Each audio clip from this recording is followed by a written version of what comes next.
going to do now is to tell you my story, because that's all I have is a story. And it's not about the man that you're standing here before you, who's 86 years old, pretty old, eh?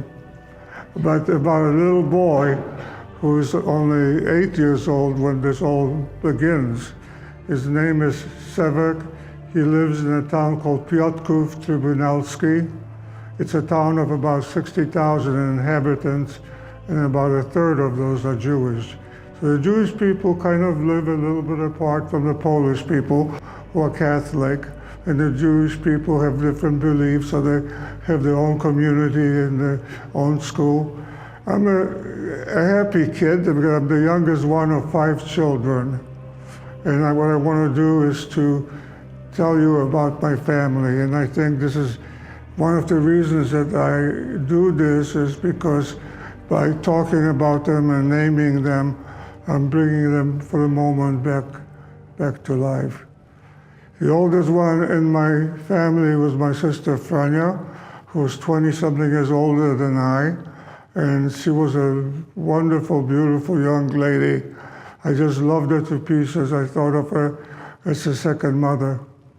She soon got married, which made me very jealous, and she had her own place, and there was a wonderful wedding, and they were serving all kinds of delicious food, and they had wine on the tables, and I helped myself to a full glass of wine, and boy, did I have a headache after that.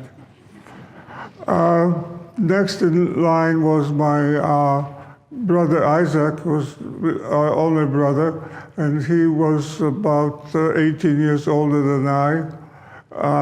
And I just adored my big brother. I just looked up at him and thought he was just absolutely great. I wanted to be just like him when I grew up. He was in business with my father. We had a timber yard, and there's some place, it was just ideal for an 8-year-old boy. It was wonderful to be able to play with and everything. Next was my sister Lola, who's about 16 years older than I, and I have to admit that I really never liked her. She was always telling me that I was not very nice, that I was not as nice as all the other little boys that she knew. They were polite, and I was a kind of a spoiled kid. I was the youngest one. The last one in my family was my sister Franja, and she was only 5 years older than I. And at that time she was like 13 and I was 8, and I adored her. She was beautiful. Looking at the faces of the young ladies here, I can almost make her out. She was a very happy kid. She had a lot of friends around her. And wherever she was indoors, there were boys that would hang around our doorstep. They would be there writing her notes, and I would be the one that would carry those notes to her and make me feel like a real big shot. She was very close to my mother. My mother was a fashionable lady. She dressed very nicely, and just loved my mother very, very much, just like my younger sister did. There was talk about war, that Germany was going to declare war, and we were very, very frightened because we knew that the Germans had the most powerful army in the world. And when my brother got called up into his army unit, he belonged to the army, we knew that war was inevitable. And sure enough, on September the 1st, 1939, Germany invaded Poland, and they sent their Air Force over the skies of Poland. And I remember being in the cellar with my family, and those bombs would fall, and it made this horrible explosive noises, and I was really frightened. For the first time in my life, I knew what it was like to really have terrifying fear. After we were able to leave our shelter and come up to the surface, my father said that this was not good. We mustn't stay in this town, which was a larger town. we would have to go someplace else where the Germans wouldn't bother to send their planes over. So on a Sunday morning in September, we started to walk towards a little village about 8 miles away. And it was a kind of a nice trip. I was walking with my dad, and he was telling me about my family and history and things like that. It was very satisfying. When we got into that little village, the place was absolutely crowded with people because everybody wanted to escape from the big town to the little village to be safe. And pretty soon I met some boys, and we were playing some games, and then all of a sudden I hear these airplane noises coming from the sky. And so I look up, these great big planes come diving down and firing the machine guns, and they're flying so low that looking up I could make out the cockpit and the pilot sitting in there. And that's how he was firing his machine guns at all these poor people. People were running to and fro, some were on fire, animals were running around, and I was just too frightened. I just was frozen to the spot. And I thought I heard my mother shouting at me to get down to the ground, but I didn't, I just couldn't move. But then she did something that was absolutely wonderful to me.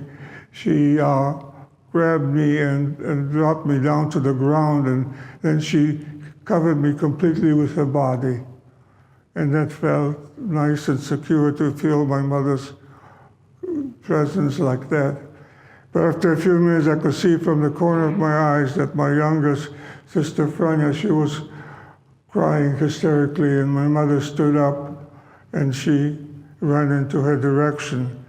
I remained laying there on the ground, and I could hear a lot of crying, and I could smell a lot of flesh burning. It's a terrible odor. Finally, when I had the courage to stand up, I was all by myself, and I was walking around and looking if I could find some relatives. But then I heard my name Sevek being called, and my father was there, and we met together, and we went into a nearby forest where we stayed there for 3 days and 3 nights. We were afraid to leave there because we were afraid the bombers would come back. When we came back, people were being buried. We were told that over 3,000 people had died that afternoon in that bombardment. We were looking for my mother and my sister, and somebody said that she had gone on a wagon and gone someplace to another part of Poland. And with that, we came back to our hometown. And when we got to our hometown, the Nazis had already arrived. And from here, nothing would ever be the same for me, my family, or my community. The Nazis were in our town only a few weeks when they gave orders that Jews were not allowed to live in any other area but a designated area that they called the ghetto. And we had to move in there. So moving from a nice apartment, we could only take with us what we could carry in our hands or, in a wheelbarrow. And we get into this place, what they called the ghetto, and we got a room and a half for our whole family. And at that, we were lucky because a lot of people, just wasn't any housing for them, and they had to sleep on the streets. When we moved into the ghetto, our life completely changed. There would be no schooling anymore.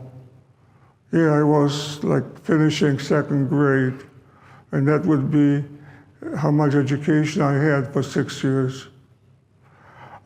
Food was short, fuel was cold, there was not much coal to be had, but yet we still lived as a community, we still lived as a family, which was good. So we lived like that in the ghetto, but what was really worrying us was what we were watching happenings like 100 miles south of our town. There were other ghettos there larger than ours, and what the Nazis were doing, they were bringing trains and evacuating all these people in the ghetto. They're putting them on the trains, where the trains were going. They wouldn't tell us. Just don't worry about it. It's going to a settlement, a working camp. And they also told us that our turn would come to go on the trains. Now, we actually knew what the trains were going.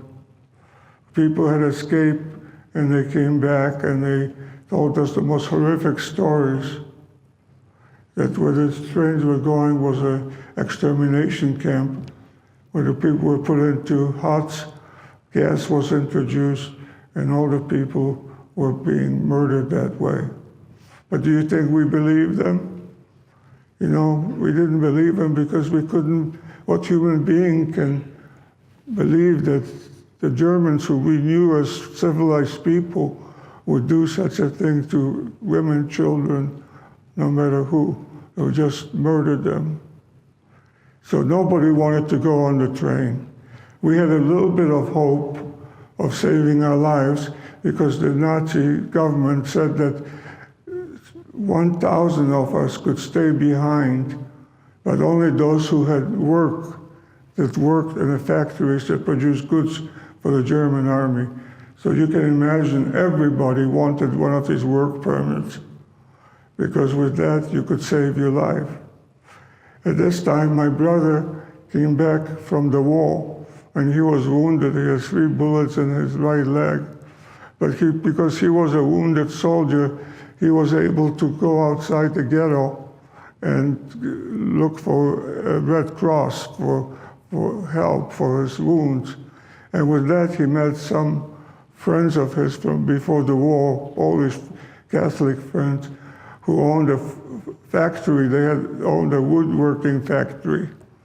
And my brother begged him to go to the Nazi authorities and get permits for them to come and work for them. So he did. He was lucky. He got 20 permits.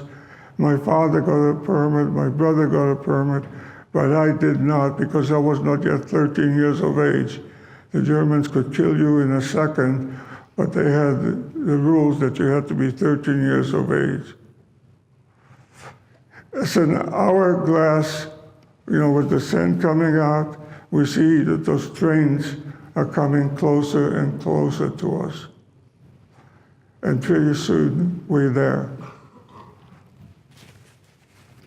I'm going to read you the deportation, because it describes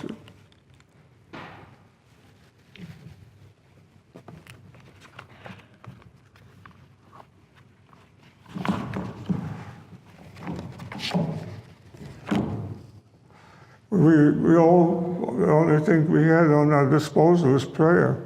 We prayed. Our prayers were not answered. Tuesday, October the 14th, 1942, is a date that will live forever in my memory and that of the Jews of Piotrków. Early the next day, the Nazis took up positions around the ghetto. Even before the deportation, they amused themselves by firing indiscriminately at any target. We were confronted by a highly trained group of murderers. First, Jewish policemen passed through the ghetto and ordered the residents to present themselves at the deportation square next to the Jewish hospital. People went to great lengths to avoid the roundup. Some hid in buildings and others checked into the hospital, and they underwent unnecessary surgery, hoping this would be their salvation. These Jews were not spared either. They were taken and shot on the spot. We said our last goodbyes. We were all in tears. We now became certain that our fate was sealed. Mother had been preparing food that she put into a rucksack for our journey. Mother talked to me and said, "You must be brave, Sevek, and not make a fuss. You are young, and I want you to promise me that you will not do anything foolish. You'll do everything you can to survive. You are our future." I wanted to go with my mother no matter what, but it had been decided that I would stay with Father and Isaac. I had no choice. All decisions were made for me regardless of what I wanted. Dad and Isaac had their precious work permits that were issued by the Nazi authorities, and they hoped that they could take me with them to the work. Yet my heart was breaking with longing to be with my mother and sister. When we had to separate from each other, Frania ran up to me, embraced me, kissing my face. I always loved you, and we'll all meet again soon. And with those words we parted, never for me to see my sister or my mother again. So the trains are there, and they're chasing everybody out from the dwellings into this big square. Thousands of people crying, of babies being separated, put into different lines. I stood there with my father and brother, and my father said, your brother and I are going to stand shoulder to shoulder, and you stand behind us. We'll hide you with our bodies. So I stood behind there, but I had to put my finger in my ear because there was like every few seconds there were shots, and people with brains and guts would come out, and children screaming, being separated from their mothers. We stood there for a long time, and finally a Nazi officer came, and they showed him that they had the work permits. But he saw me, and he became very agitated. And my brother was so brave, he walked up to him, took off his cap, and talked to him in German. And then he put something in the palm of his hand. And with that, he smiled and told us to go to our work camp. On the other side of the square where my mother and Lola and Frania were, they were ready to go onto those trains. But Lola knew a German official, and he came over and she begged him to take her out of the line that would be put on the train. And he said, I'll take you girls, but I won't take your mother. And Frania wouldn't want to leave her mother, but mother pushed her aside and told her lie that she didn't want her. And so she went crying with Lola into a safe spot. But Frania couldn't stand the idea of separating from her mother, and she like I used to visit Lola, and she used to tell me I held on to her hand, to her hand. But she tore herself away, and with that she gave up her life. And at times I felt angry that she did that. She could have survived. But now I think that she was very brave. She was a real hero.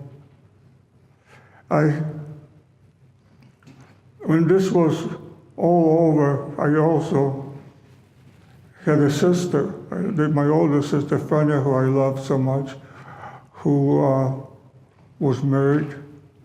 She was expecting, she was pregnant. And that it was against the law to be pregnant. You could be shot for being pregnant.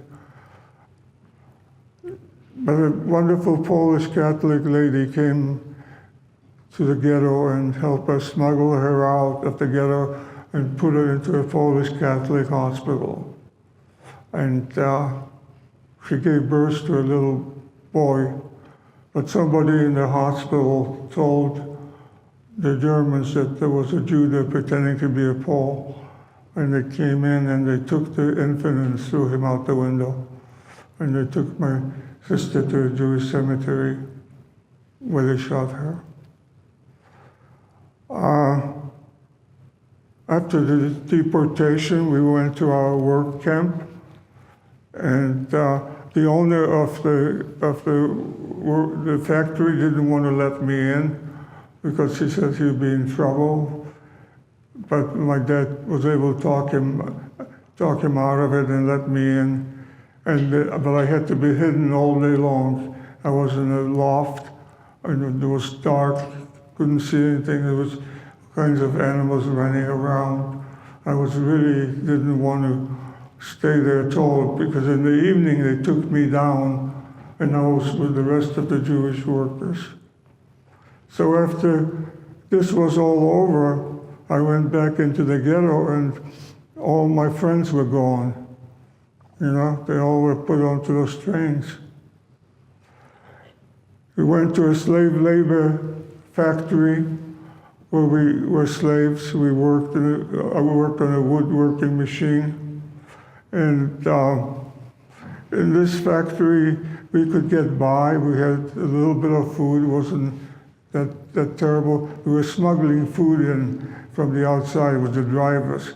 My brother was the one that was smuggling the food in, and I made enough fuss, so he agreed to take me with him. So we meet the wagon, and I take a sack of potatoes and I put it on my shoulder, and I keep bringing it inside to the camp. But this owner of the factory, a Nazi, he was out hunting with his dog, and he set the dog on me. And then he took his revolver out, and he took out the bullet and showed me that this was going to go into my head. But I was crying and bleeding for my life. And finally, he turned me over to the local police, Polish police. So I came into the station, and I saw the guy, the policeman, and he knew my family, and I thought I would get by here. But he was very sadistic. He beat me mercifully with a belt. But I was very defiant. I said, look, my rear end is not made out of glass. And I was a hero in the camp for a few days. We're in this work camp for a year and a half, and Germany is losing the war. And they're retreating through Poland into Germany. Now just imagine that there's only 2,000 of us left, but they take us and make us march to a railroad station. And now, for the very first time, I'm face to face with one of those wagon trains. I'm crying. I don't want to be put inside, but they throw me inside. And inside, it's unbelievable. It's smelly and cold and crowded. You don't have room even to sit down because there are so many people packed in. I think at that point something happens to me. Until now, I had pretended that everything that transpired was just a game, it was just a plaything, an adventure, soldiers, guns. But now I realize that this was very serious, and I was very frightened. Fear overcame me that has stayed, unfortunately, with me for the rest of my life. The train took off, and we arrived in Germany in a concentration camp called Buchenwald. They unloaded the guys from the train very quickly with whips beating us to go faster.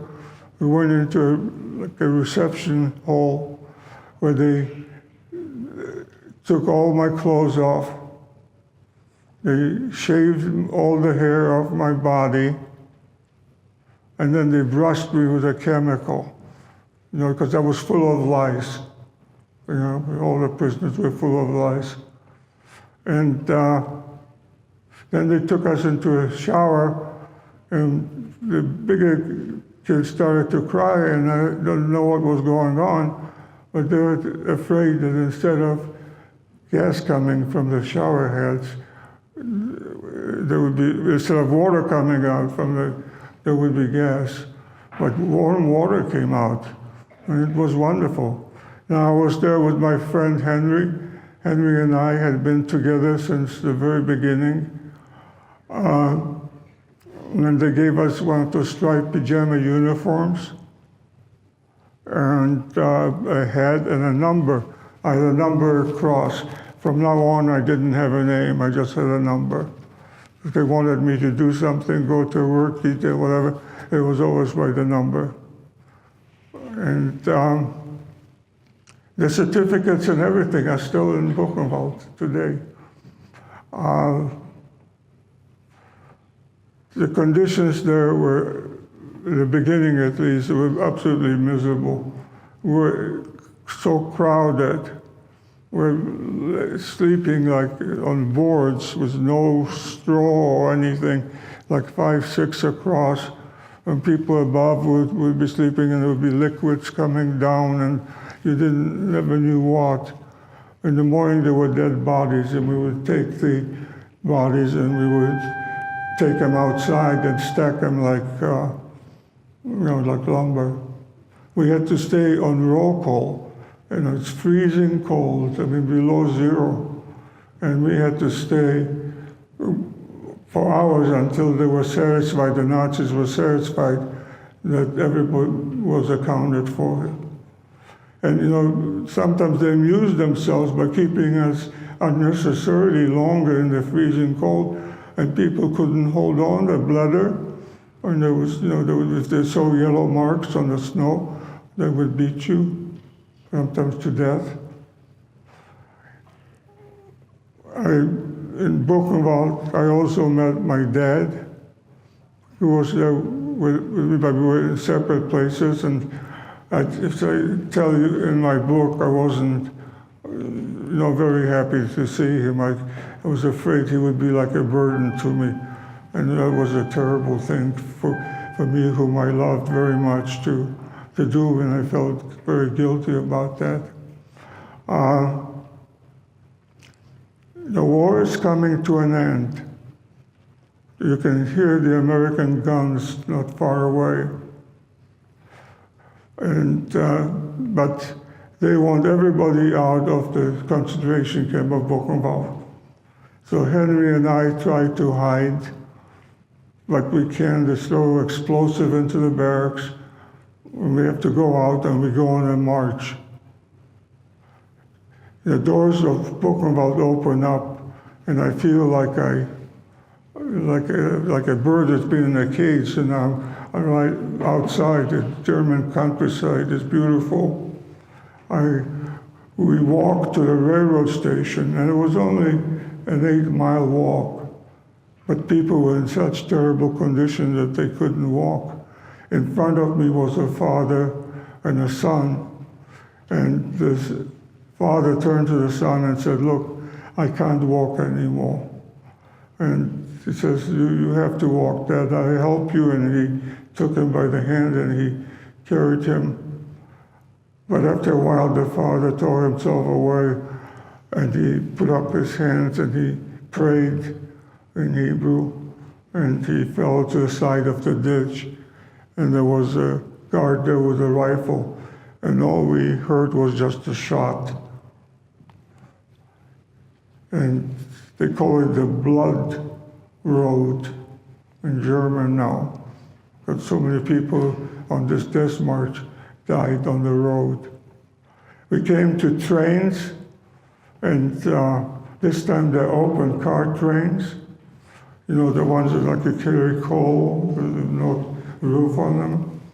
And we were being loaded onto those trains, and luckily all the young people are together. And we get a bread for a 3-week journey. And that was the worst experience in my life.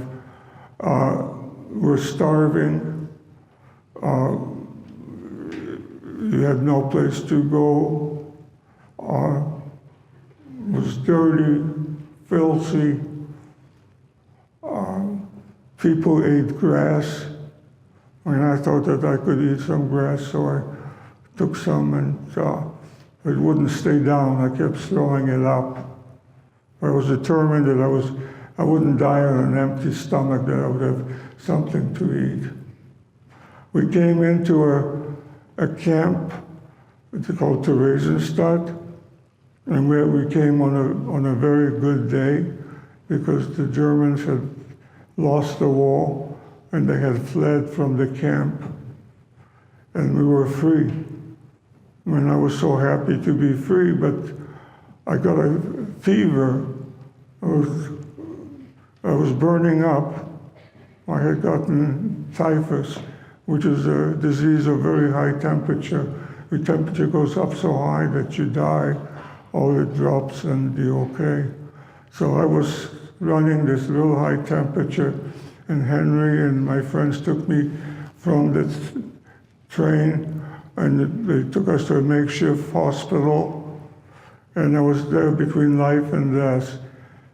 And I kind of thought that I had an image of my mother and my father coming towards me, telling me that they loved me and that I had to get well. And sure enough, I opened my eyes, and there were a lot of young people from England, volunteers, that had come to help us. And they took us into a home where they fed me very slowly. You could see the danger was that prisoners, after having no food for 6 years, gorged themselves with food and the stomach couldn't handle it. So you had to eat very slowly. One day while I'm in that house, I hear my name Sevek being called from the street. So I run up to the window, and standing there, behold, is my big brother Isaac. He has a knapsack on his shoulder, and he had candy and biscuits, and it was just so wonderful to be reunited with my brother. I wasn't going to be alone anymore.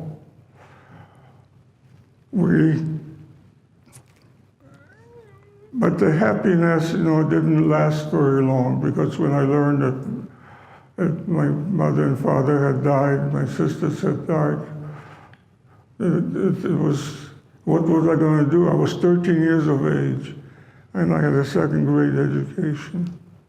I was an orphan, But the British government, they allowed 1,000 young people to come to England. And I and my brother were able to go to England. And after examining me and things like that, they sent me to a boarding school, a very fine boarding school, where the kids were real smart, and I didn't even know my alphabet. I couldn't tell time on a regular watch. And I didn't know how to get along with kids either. I had fights and things like that. But the teachers in this place, that's why I love all teachers. They were so good to me. They loved me so much until I could love myself.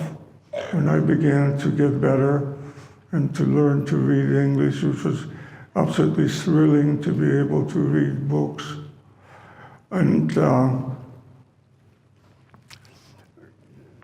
I have an uncle in America.